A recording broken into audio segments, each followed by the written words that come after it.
Саламатсызбы, Козуева Кимяхан Зулпоевна. Мен БКМК 0218 студенти Өмүрбек Казаксырек.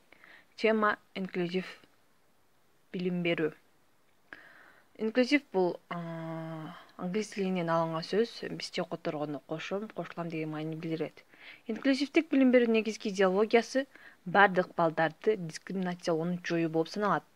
Башкача айтканда, тил, улут, дене өсүшү, интеллектуалдык, психикалык өзгөчөлүктөрүнө карабастан бардык балдарды билим берүү системасына кошуу болуп саналат. Ошол эле учурда аларды жалпы билим берүүчү мектептерге кошуп койбостон, аларга атайын шарт түзүп берүү негизги максат болуп эсептелинет. Мисалга, интеллектуалдык жактан жетишпеген бала болсо, ага атайын программа түзүлүшү керек. Мугалим тарапынан өзгөчө мамиле болуусу, окутуунун өзгөчөлүктөрүн эске алуу зарыл.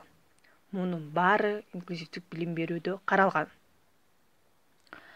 Ар бир баланын билим алууга укугун сактоо, ар бир бала уникалдуу жана инсандыгын сыйлоо укугуна, сапаттуу жана жеткиликтүү билим алуу укугуна, билим алуу формасын тануу укугуна, баланын дене бойлуу, социалдык жана эмоционалдык өнүгүүсүнө түрткү берүүчү билим алуудагы жеке мамиле карага укуктуу.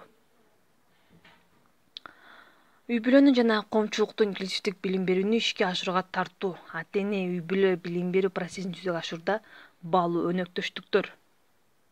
Алардын укуктары бар жана баланын сапаттуу билим алуу укугун ишке ашыруу жоопкерчилигине ээ. Ата-эненин үй-бүлөнүн жана коомдун катыштуу билим берүүнүн сапаты жана тыжалыгын жогорулатат.